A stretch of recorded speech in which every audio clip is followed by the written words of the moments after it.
Sometimes, the deepest secrets lie beneath the calmest waters. The rhythmic beeping of the heart monitor echoed through the hospital room in Riverside, a quaint town nestled along a river that held more secrets than its peaceful surface suggested. Ethan Harper stood 3 paces from the hospital bed, arms crossed over his chest, his cold gaze fixed on his wife, Clara, who cradled their newborn in her arms.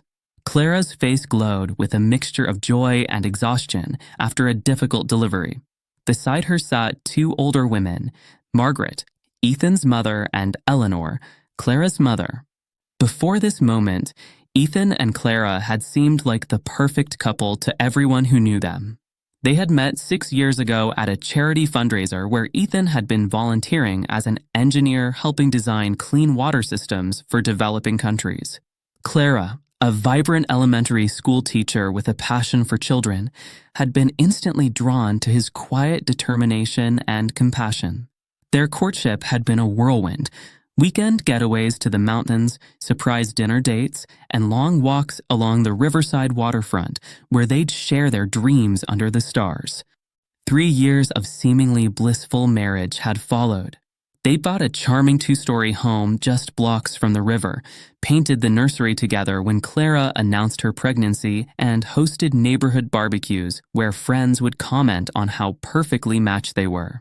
But beneath the surface, cracks had begun to form, cracks that Ethan had discovered 4 months ago that had shattered his world completely. "Son, come see your boy." Margaret extended her hand toward Ethan, her voice gentle, but her eyes betraying concern as she noticed her son's distance. Ethan remained motionless. "I don't want to disturb Clara and the child."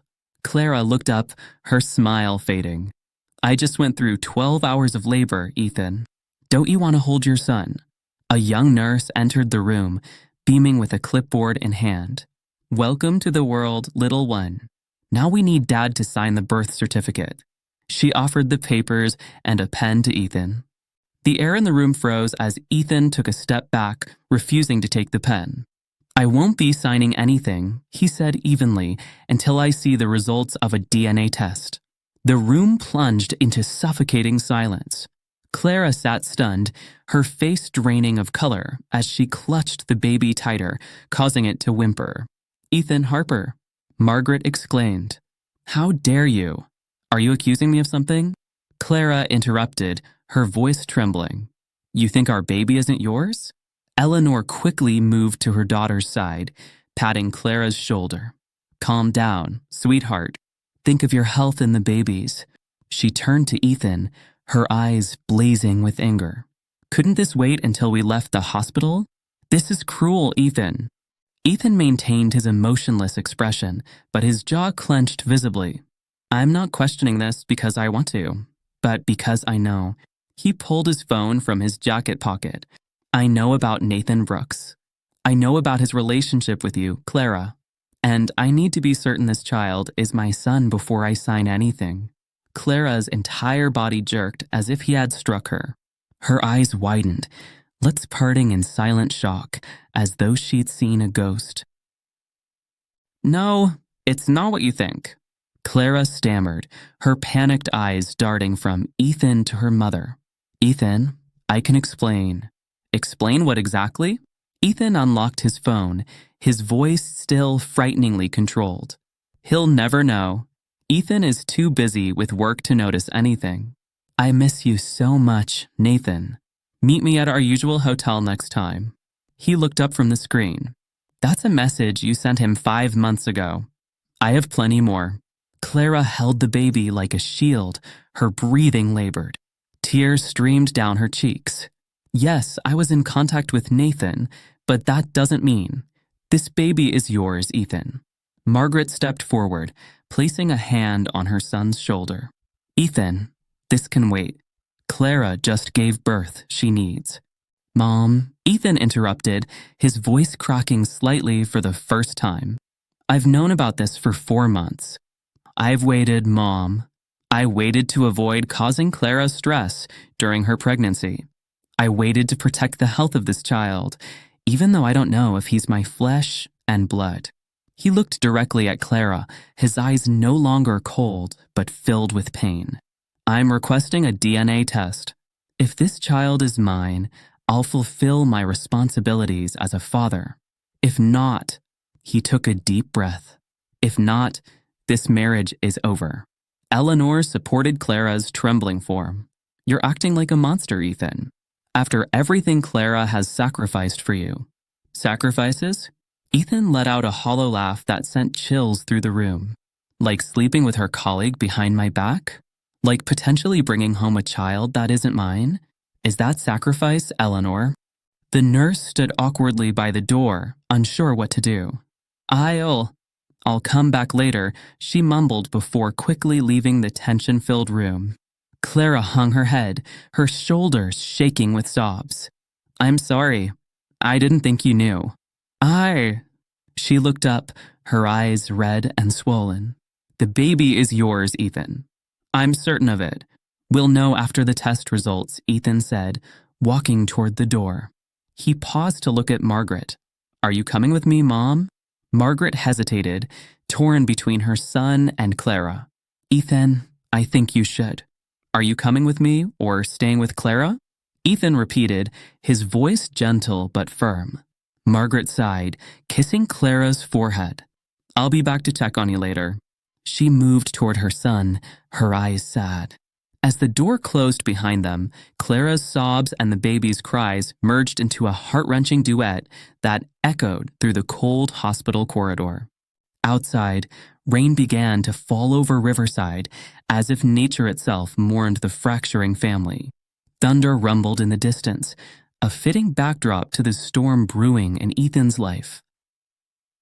The afternoon grew gloomier as an unexpected downpour drenched Riverside, mirroring the tears of a family falling apart.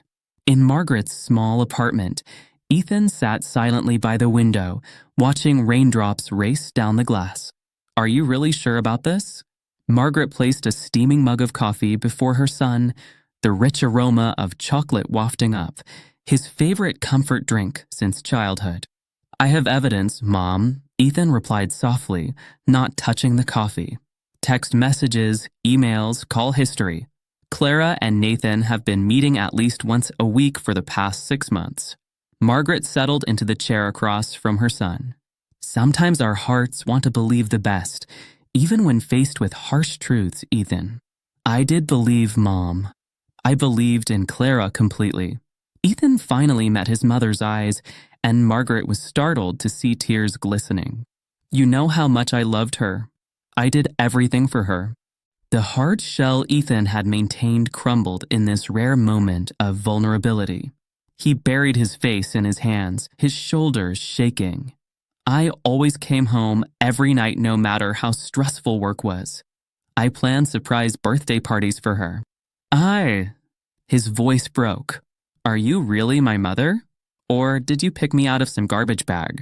Margaret recoiled at the unexpected question. Ethan, how could you say such a thing? Because Ethan looked up, his eyes red-rimmed. If you're really my mother, how could you take Clara's side in this? How could you think I'm being cruel when all I want is the truth? The accusation hung heavy in the air between them. Margaret's eyes softened as she realized how her initial reaction had wounded her son further. She rose and moved to embrace Ethan, something she hadn't done since he was a teenager. I'm sorry, sweetheart. Eleanor and I have been friends for decades, and I've always thought of Clara as a daughter. But you're right, I should have stood by you first. Margaret held her son while he silently wept, releasing months of pent-up pain. You were always such a good boy, Ethan. So strong, so determined.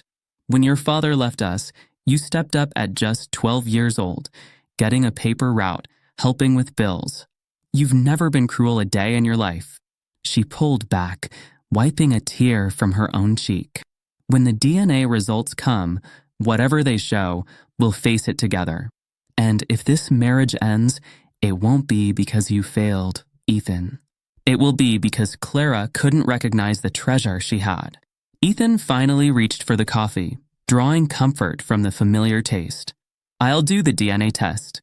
And whatever the results, I'll get through this. As they sat in companionable silence, the rain outside began to ease, a brief respite before the storms to come. 1 year passed. Autumn sunlight streamed through the high glass windows of the Riverside courthouse, casting bright squares on the cold marble floor. Ethan sat straight-backed beside his attorney, Samuel Carter, a middle-aged man with a sharp suit and even sharper eyes. Across the aisle, Clara looked exhausted. The past year hadn't been kind to her. The DNA test had confirmed Ethan's suspicions. The child wasn't his son. Since then, Ethan had moved out and filed for divorce on grounds of infidelity. Harper versus Harper, announced Judge Judith Blackwell, a woman in her 60s with silver hair and piercing eyes. Plaintiff Ethan Harper seeks divorce from defendant Clara Harper on grounds of infidelity. Counselor Carter, you may proceed. Samuel rose, holding a folder of documents. Your Honor, my client requests divorce based on clear evidence that Mrs. Harper maintained an improper relationship with Mr. Nathan Brooks for over 6 months. He opened the folder. We have text messages, emails, and call logs confirming this relationship. Furthermore, DNA testing has proven that Mrs. Harper's son is not my client's biological child. Clara leaned toward her attorney, whispering urgently. The woman, Jessica Monroe, nodded and stood. Your Honor, my client doesn't deny the relationship with Mr. Brooks, but context matters. Mr. Harper frequently traveled for work, leaving my client alone for days at a time. Mrs. Harper felt lonely and abandoned in her marriage. We argue that responsibility for this breakdown should be shared. Ethan clenched his fists under the table, but his face remained calm. Samuel quickly responded. Your Honor, Mr. Harper works as a civil engineer, and his position requires him to oversee projects in various cities. However, according to the work schedule we've submitted, Mr. Harper never stayed away from home for more than 3 consecutive nights. Moreover, Samuel flipped through his documents. Mr. Harper organized a surprise birthday party for Mrs. Harper last March, posted loving tributes to his wife on social media every month, and had even booked a fully paid European vacation as a gift for their 5th wedding anniversary. Clara slumped in her seat, her shoulders trembling. Jessica tried to comfort her client, but the situation looked increasingly bleak. Mrs. Harper, Judge Blackwell spoke. Would you like to make a statement? Clara stood shakily. Your Honor, She took a deep breath. I don't deny what I did. I betrayed Ethan, the best husband any woman could dream of. He was never neglectful or unloving. I still love him. She suddenly broke into tears. I was just horny. I don't know why I did it. The courtroom fell silent at this emotional outburst. Ethan looked down at the table, trying not to meet Clara's pleading eyes. I understand. Judge Blackwell nodded. But the law doesn't judge based on emotions or belated regret. Mrs. Harper, based on the evidence presented, I see no reason to deny Mr. Harper's petition for divorce. Half an hour later, the verdict was announced. Ethan and Clara Harper were officially divorced. Assets would be split equally, with neither party required to pay alimony to the other. Leaving the courthouse, Ethan felt empty rather than relieved. He stood alone on the courthouse steps, looking up at the clear autumn sky. Can you ever forgive me? Clara's voice came from behind him. Ethan slowly turned to face the woman he had once loved so deeply. I have forgiven you, Clara, he said, his voice weary. But I can't forget. And I can't continue. What about Leo? Don't you ever want to see my son again? Ethan looked directly into Clara's eyes, his voice gentle but resolute. He's not my son, Clara, but I wish him all the best, and I wish you happiness with Nathan. Nathan left me, Clara admitted, tears streaming down her face. He wants nothing to do with Leo. For a moment, Ethan felt a pang of sympathy for Clara and the child, but he knew he couldn't go back. I'm sorry to hear that, but I can't solve this problem for you anymore, Clara. Goodbye. He turned and walked away, not looking back at the woman crying on the courthouse steps. His 3-year marriage was officially over. 3 years passed like a breeze. Ethan had moved to another city, building a new career as an independent architect. He tried not to think about Clara or his painful past until one winter evening when his phone rang with a familiar number. Eleanor? Ethan was surprised to hear his ex-mother-in-law's voice. Ethan, could you come to my house in Riverside? Eleanor sounded tired, her voice older than he remembered. There's something we need to tell you. Margaret will be there too. Ethan hesitated. He hadn't spoken to Margaret, his own mother, in months, not since she moved to live near Eleanor. Their mother-son relationship had fractured after the divorce, when Ethan felt his mother hadn't truly supported him. I'm not sure that's a good idea, Eleanor. I've left Riverside behind. This is important, Ethan, Eleanor insisted. I wouldn't ask if it wasn't absolutely necessary. After careful consideration, Ethan agreed. The next day, he drove 3 hours back to Riverside, the small town filled with painful memories. Eleanor's house stood near the river that gave the town its name. A 2-story colonial with white picket fence and carefully tended garden. As Ethan entered, he was startled to see a boy about 3 years old playing with toys in the living room. The boy looked up at Ethan with large, curious eyes. "Who are you?" the boy asked, his voice clear and innocent. Ethan stood frozen, realizing this was Leo, the child Clara had given birth to, the child who wasn't his son. Yet looking at the boy, Ethan's heart couldn't help but stir. He faltered, searching for an appropriate answer. "He's my son." Margaret appeared in the doorway, her voice gentle. She approached the boy. "Leo, why don't you find Grandma Eleanor in the kitchen? She made cookies for you." Leo excitedly ran off, leaving Ethan facing Margaret. The atmosphere in the room suddenly grew heavy. "Where's Clara?" Ethan asked, looking around the house. Eleanor gestured for him to sit down. "That's why we called you here, Ethan. Clara is gone. She's dead." Ethan felt stunned, a wave of dizziness washing over him. Eleanor nodded, her eyes distant. "An accident, 6 months ago. She was attacked by an alligator during a trip to the marshlands nearby." "An alligator?" Ethan questioned skeptically. "In Riverside? I didn't think this area had wild alligators." Margaret entered the living room with Leo in her arms, setting the boy down and giving him a cookie. "Go play in your room for a little while, sweetheart. The grown-ups need to talk." Once Leo left the room, Margaret sat beside Eleanor, the 2 older women exchanging glances before turning to Ethan. "Son," Margaret began, "there are things we need to tell you." Eleanor bowed her head, her voice turning colder. "There was no alligator attack, Ethan. That's the story we created." "What are you talking about?" Ethan looked from his mother to Eleanor, confusion and concern rising. "What are you saying?" "I killed Clara," Eleanor stated plainly, her voice unwavering. "I took her to the marshes and killed her. Afterward, She took a deep breath, fed her to an alligator, alligators that Margaret and I keep in a secluded section of the marshland. Ethan jumped from his seat, his face pale. "What the hell are you talking about?" "This isn't funny, Eleanor." "Son," Margaret said, her voice gentle but firm, "sit down. We need to have a serious conversation." As if hypnotized, Ethan slowly sat back down, unable to believe his ears. Clara was becoming a problem, Eleanor continued. After Nathan abandoned her, she grew bitter. She started poisoning Leo against you, teaching the boy to hate the man who abandoned them. I couldn't stand watching an innocent child being brainwashed like that.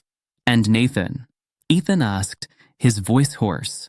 Was he also attacked by alligators? Margaret shook her head. Car accident.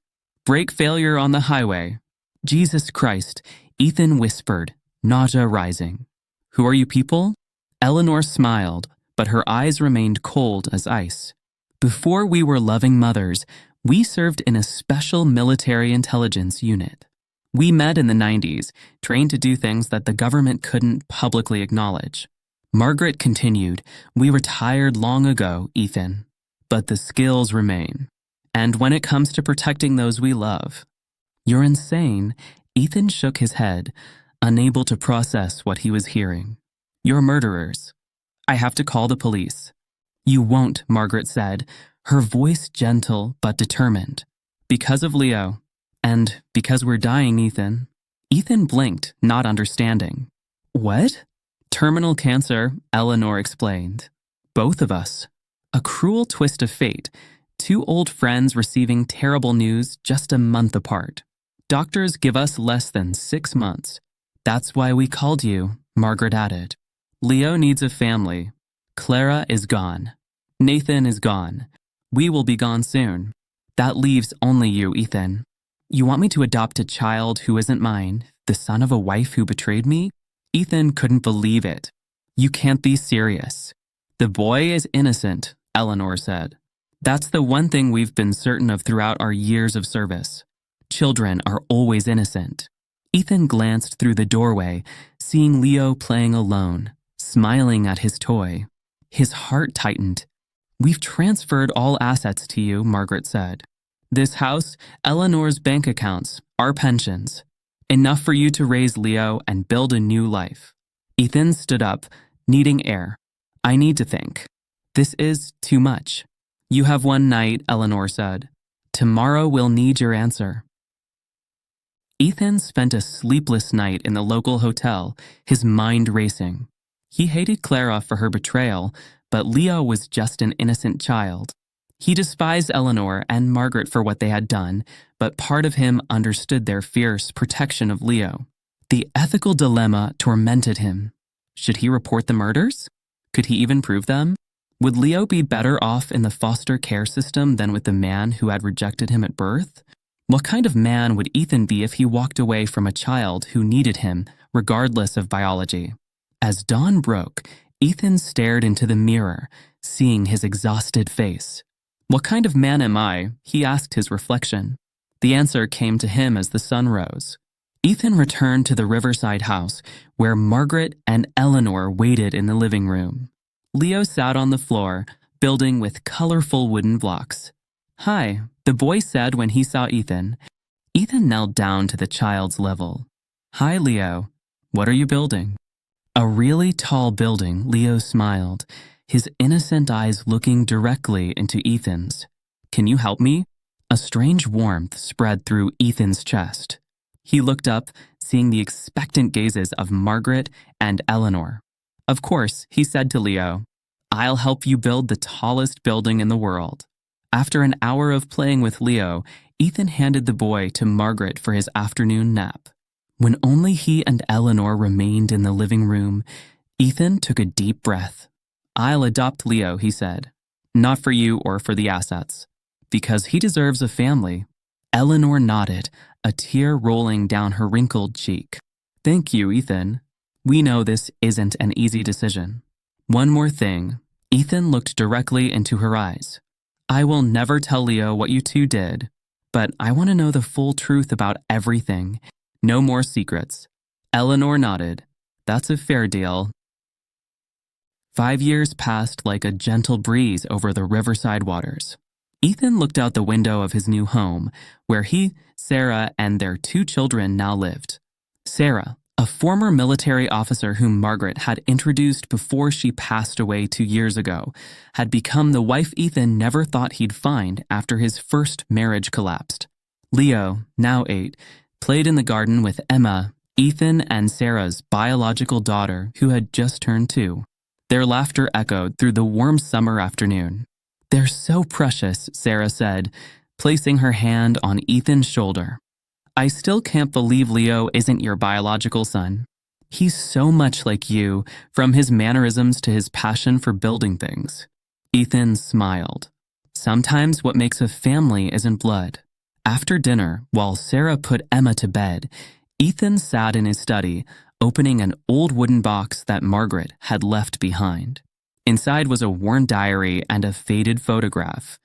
The diary contained Margaret's notes about her time serving with Eleanor in a secret intelligence agency, dangerous missions, difficult decisions, and finally, the choice to leave it all behind for a normal life. The photograph showed two young women in military uniforms standing in front of an unnamed military facility in 1995. On the back of the photo was a simple inscription, "For the innocent ones." "Dad?" Leo's voice came from the doorway. "What are you doing?" Ethan quickly put away the photo, smiling at his son. "Just looking at some old memories, buddy. About Grandma Margaret and Grandma Eleanor." Leo entered, sitting beside Ethan. "I miss them. They told great stories." Yes, Ethan put his arm around Leo's shoulders. They were very special women. Strong, brave, and willing to do anything to protect those they loved. "Like you protect us?" Leo asked, his innocent eyes looking up at Ethan. "Yes, son," Ethan answered, warmth spreading through his heart. "I promise I'll always protect you and Emma, no matter what it costs." When Leo was asleep, Ethan stood by the window, looking out at the peaceful river flowing through town. Sometimes, the deepest secrets, the most powerful loves, and the greatest sacrifices all lie beneath those seemingly calm waters. "So there you have it, folks," he whispered as if speaking to an invisible audience. Sometimes, the confessions by the Riverside can change our lives in ways we never imagined. Share your thoughts in the comments below, and don't forget to subscribe for more stories. Thanks for listening.